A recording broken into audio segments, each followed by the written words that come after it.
How's it going, guys? Alex here. Welcome back to another Dokkan battle video, and today I'm going over the best agility type units that you should be using your orbs on. And this kind of feels like agility week, because if you haven't seen those videos already, I went over the top 5 agility type units in the game, I went over the top 5 agility rebuffs in the game, and now I'm doing this, so it kind of feels like agility week, and then obviously next week is just going to be tech. It makes the most sense, right? But as always, hope you guys are having a great day, and if you do enjoy today's video, consider leaving a like and subscribing if you are new. And I hope you guys do enjoy these types of videos, kind of doing a few more lists if you haven't noticed, but I'm kind of trying to go all out this month, just for you guys, obviously. But of course, there is going to be a top 5 and then a few honorable mentions at some point in the video. So let's go ahead and get started with the number 5 spot. And he gets a lot of hate, and I feel like the reason he gets a lot of hate is because of the character that he is.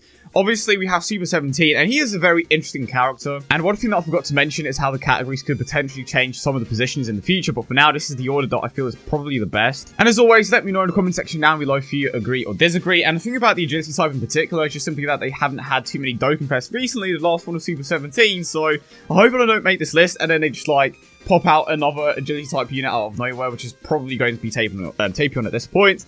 But in the number 5 spot, we do have Super 17, who is the lead for an extreme agility type team. And the issue with this lead in particular is just that not too many people use the villain teams, and it comes down to the fact that the character just isn't that popular. If it was someone like Super Saiyan Rose or Frieza, then you would definitely start to see these pop up a bit more here and there. Even Broly will start to pop up a bit more, but because it's Super 17, people are just like, well, you don't necessarily use him that much. But he is still a great unit to use orbs on because of how great he is. I definitely feel like he's kind of underrated, and I kind of didn't like him so much because of his mechanic, but after using Ella Black and Zamasu, she's like, okay, so this mechanic is actually really cool to use. And one of the biggest criticisms about Super 17 was that you can't criticize his mechanic and then like Ella Black and Zamasu because they are extremely similar when it comes to certain areas of their passives. So I'm like, okay, if I ever get Super 17 in the future, I'm definitely going to be giving him a chance. But I can see where people are coming from. He is definitely an extremely underrated unit. Definitely one of the best villain leads out there, but because it's Super 17, you just don't see him that frequently. But what he basically does is he causes immense damage and greatly lowers defense. And this is where things get interesting. If you're familiar with the Ella Black and Zamasu card, or just Super 17 in general, you obviously know what he does. But he reduces damage by 40%, so obviously he is going to be a pretty decent tank, especially because of how high his defensive stat is. And on this lead in particular, he is going to be a great tank. And for each time that he gets hit, he gets a 30% attack boost, and the maximum is 120%. So if he gets hit 4 times, that is going to be his max attack. And of course, his links are Fear and Faith, Fuse Fighter, Nightmare, Shock, and Speed Pierce Battle. What you need to know is that he does have a great link set, and he doesn't have big bad bosses, which is a bit of a shame, because that would increase his attack and defense by a total of around 25%, which is a massive increase. And of course, he would share that link with Super Saiyan Rise, which would just further increase the damage output and of course defense of both units. But unfortunately, he is kind of at the bottom of the list. Honestly, he may not even make it into the top 5 if you have other units. But if you have all of these leads and you had to choose between one of them, he definitely wouldn't be your go-to straight away. I kind of wish that they would just fix the friend system. So it's like, okay, so you can consistently find a Super 17 friend, which kind of makes using orbs on him a bit more worth it. So honestly, his spot on this list can be a bit interchangeable. And I will go over that in a few moments or just later on in the video. But if we are just generally talking about the best agility type units in the game, then obviously Super 17 has to be on here. So he does come in the number 5 spot. Number 3 and 4 is honestly a very interesting one. So in the number 4 spot, I did end up going with Super Saiyan Rose. But then again, I could end up putting him in 3rd slot if you take certain things into account. For example, when it comes to the villain team, it's not necessarily as relevant as it used to be, and it's just simply because the boost that he gives with his leader skill isn't as significant as some of the other increases, and I'm going to spoil it right now. In the number 3 spot, I do have Super Saiyan 4 Vegeta. Now, here's the thing.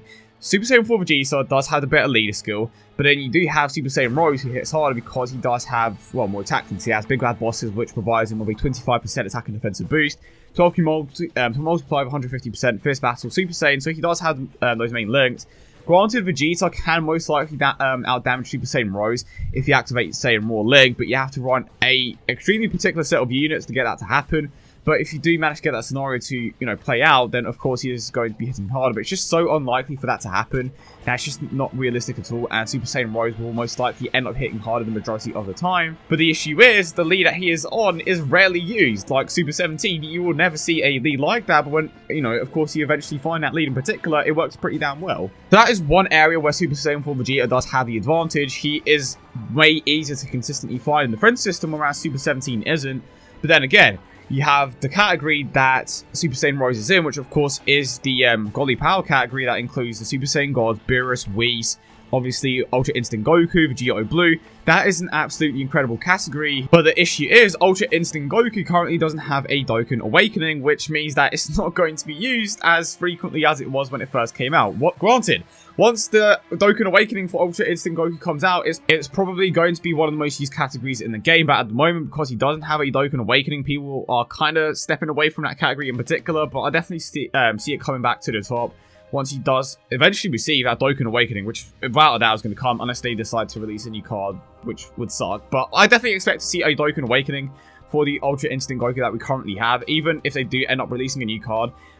Guaranteed that this one is going to get some sort of awakening. But as you can clearly tell, they both do have great things about them. You have Super Saiyan Rose, who potentially is going to be hitting harder the majority of the time. He is in a great category. It's not to say that Vegeta is in a great category, but I definitely feel like the Godly Power category is going to be used way more. It may not be used as much as it was like when it was released, but to compare the two categories, overall, I definitely feel like the Godly Power one is better, and it's going to be used way more. But then you have the Agility type team that is used way more frequently, and it's just much easier to find that Super Saiyan for Vegeta friend. And realistically, Rose can only be used on a villain team. Or you can use them on a Super Agility team, but it just doesn't work that well. The point is, Rose is potentially better overall as a unit, leader skill aside.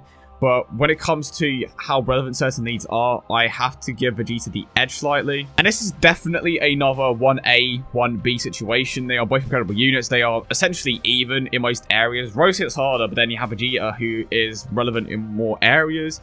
So it's kind of battle between the two. Once Ultra Instinct Goku gets that Dokkan Awakening, I would definitely say put Rose over Vegeta. But for now, Vegeta takes the cake. In the number 2 spot, who else but your boy, Super Vegito. I've said this multiple times alongside of Doddy. If you haven't seen that already, by the way, go check out my top 5 Vegeta type video with DFree. We go over how Super Vegito could potentially be better than Super Saiyan 4 Vegeta in certain scenarios, and it mostly comes down to the fact that his damage output is just super high, and the counter mechanic is by far still the most broken mechanic in the game. He still has that leader skill, so if you don't have a good agility type lead, you can run him as a lead, and of course a decent friend. Supreme damage, 12Q multiplied by 150%. Attack goes up by 30% for one turn. Well, that's the attack increase that gives to all your allies. He reduces damage. He just counters everything. And you have to take into account that if you have this Vegito at 100%, you could potentially be getting a... Well, it's a 30% chance to get the counter if you invest in a higher crit level. So if every single counter was to be a critical hit, that amount of damage on top of a super attack can easily amount to close to 2 million. Again, the physical one is going to be hitting a bit harder, but the agility one is still one of the best units in the game by far. His damage output is most likely going to be higher than Super Saiyan 4 Vegeta the majority of the time, even though the counters are somewhat unreliable when it comes to the critical hits and such. But even so, you just can't deny how much damage this guy has. Despite not getting an attack increase from his passive, he can still be on par with some of the newer units despite being one of the older units in the game. It's just crazy to see how well he has aged. And I honestly don't see him fading out of the meta anytime soon. Definitely over Super Saiyan 4 Vegeta just because of what he provides with his counters. And of course, we are talking about potential system here, so when it comes to the counters, the way that the damage works is entirely based on the attack stat. So if you're increasing the attack stat of Vegito in a potential system, his counters are going to be getting even stronger as well. And if you get lucky enough to get a crit, that damage is just going to be absolutely insane. His damage with a counter roughly does around 250,000 damage, maybe even more with type advantage. That's just like... That's just me thinking off the top of my head from what I've seen. It could potentially be even more, like I said. But just think about how many times the bosses attack in these newer stages. You can easily get attacked around 6 times or so. And let's say Vegito takes 3 of those attacks on. And if every single counter that you were to take on, if they are all normal attacks of course, if each attack or if each counter did 250,000 damage, that is instantly 750k damage worth of counters. And then he still has a super attack. You can definitely see how crazy high his overall damage output can get, and I'm pretty sure that I am undermining his counters, but number 2, without a doubt, goes to Super Vegito. And now this may be a surprise to some people, but without question, this man legit just came out of nowhere. The OG Agility King came out of nowhere. I was like, yeah, I'm reclaiming that number 1 orb spot, and he's just crazy. I believe he is either the 6th or 8th hardest hitting unit in the game. Like, I don't believe there is any other agility type unit on this particular list, which I'll hopefully have up on the screen right now, Apart from the agility type legendary rares like LL Goten and Trunks and obviously Margin Vegeta, I do not believe that another agility type unit makes it onto this top 10 hardest hitting units list, which again, I should be leaving on the screen right now. He can consistently hit for around 1.6 million, which is crazy. Before, he would not even make it onto this list. I believe someone mentioned that it was almost a year since the inclusion of this unit on a top 10 hardest hitters list, and now it just comes out of nowhere. It's like, yeah, I'm pretty damn good now. And of course, now he does have immense damage, greatly loves defense. I believe he gets a 120% attack boost, and he gets a 70% defensive boost. I think that's what it is. 12 multiplier off the charts. He can get a super attack level to 15, crazy high stats. There is just such, there are not many things that you can fault about this unit. He has that Super Vegito leader skill as well. He has just improved massively overall as a card, and it's definitely worth your orbs. And the thing is, if you're capable of taking on that Extreme Z Awakening event right till the end, you have enough orbs to, you know, just awaken him or get him to 100% instantly, or another agility type unit. But let's say you already had enough orbs to max an agility type unit, and you take on the Extreme Z Awakening event. That is another unit that you could potentially max if you can take out the entire thing. But easily, without a doubt, in that number 1 spot comes the Agility Super Saiyan 3 Goku, and honestly, like I mentioned before, the Extreme Z Awakening mode is such a rewarding thing that it even gives you the amount of cards required to get into Super Attack 15, if I'm not mistaken. It's either 10 or 15, either one. It's still great. Gives you the orbs required to get into max level. Obviously, it kind of does require you to have a pretty damn good Revive Warrior team. But the point is, phenomenal unit, and there isn't too much to fault about him. Now, moving on to the honorable mention, so to speak, and I know that this part is kind of necessary because a lot of you may not have certain units on this list, so it's like, okay, well, I'm just going to sit here on my Agility type orbs, pardon me, just because I don't have the units that he mentioned in the video. So I am going to be mentioning 3 in particular that I do believe are kind of worth your orbs, some more than others. So to start things off, we do have Super Saiyan Blue Kaioken, and this is in no particular order. Like, the thing about Super Saiyan Blue Kaioken is that he is good, especially on a Margin Vegeta leave. It's like, if you don't have Margin Vegeta, then he's not going to be that great on Super Agility just because there are better options. Granted, Agility hasn't had a Dokkan for quite a while, but Super Saiyan Blue Kaioken could legit be replaced at any time. But again, on that Margin Vegeta team, he is an incredible unit because he has one of the most versatile link sets in the game. But the thing that brings him down the most is just simply that he has a flat out increase, and in comparison to some of the flat out increases that we have seen recently, it's just like, okay, that's pretty pathetic in comparison to units like the Masked Saiyan. You know, there are definitely a few units like that I just show you Super Saiyan Blue Kaioken are, but it's like, well, okay, I'm just not going to bother, but he does get a 20,000 attack and a 10,000 defensive boost, which isn't that great by any means. If he does end up getting an Extreme Z Awakening in the future, that needs to change for a percentage, or just go up to like 50k or something ridiculous, because then that makes up for the fact that he doesn't benefit as greatly as some of the other units with percentages in a potential system. The other honorable mention, of course, is going to be my boy Super Saiyan God Goku, and here's the thing, he still has a ton of potential, so much life in him, and from what we've seen in the Tournament of Power, they have been bringing this swarm up quite frequently, which I absolutely love. So I definitely expect to see some sort of awakening soon, probably with the awakening of Ultra Instinct. Now that I think about it, once Ultra Instinct, you know, Dokkan's obviously, the way that I see the event go is starts off in maybe the base form, Super Saiyan. It's just going to go through all the forms essentially, apart from Super Saiyan 3, Super Saiyan 2, God, Blue, and then Ultra Instinct. Okay, maybe not that many. Maybe it's going to start off with God, Blue, and then Ultra Instinct. Maybe add one more in there, like Super Saiyan 1 or Super Saiyan 2. But the point is, I definitely expect to see some sort of Super Saiyan God stage in there. And it'll be cool to finally see him get an awakening. To be honest, I would be happy with a rebirth, but I feel like a Fierce Battle Awakening definitely would be better because it provides him with an additional 15% attack. But definitely don't overlook the unit. It still has a ton of potential in him. 75% attack boost when performing a super attack. Godly power, shocking speed, Super Saiyan, over and flash, coming hard, just missing the Fierce Battle Link realistically. And if he gets the first awakening, boy, that link provides a 25% attack boost. That is massive. So, of course, he also has a Pokemon multiplier of 142%, if I'm not mistaken. Just has a ton of potential, great unit, super high defensive stat for a unit that isn't even a Transcendent Ultra Rare. And I'm definitely excited to see what they do with him.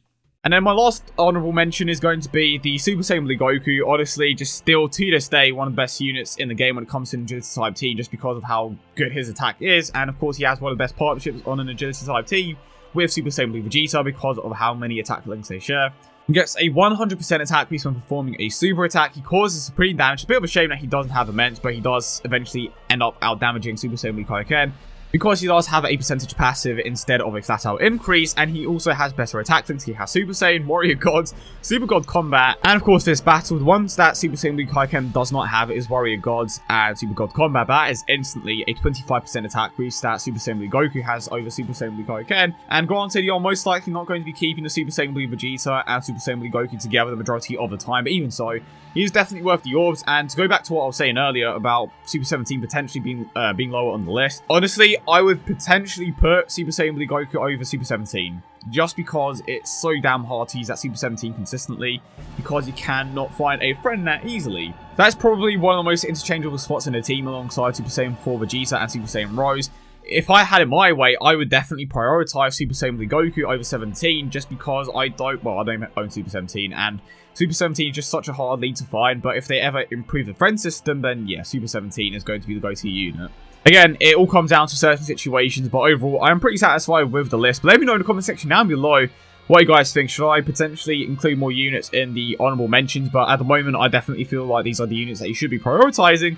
But I hope you guys enjoyed the video as always, and if you did, don't forget to leave a like and subscribe for more. Hope you guys have a great day, and I will see you all in the next one.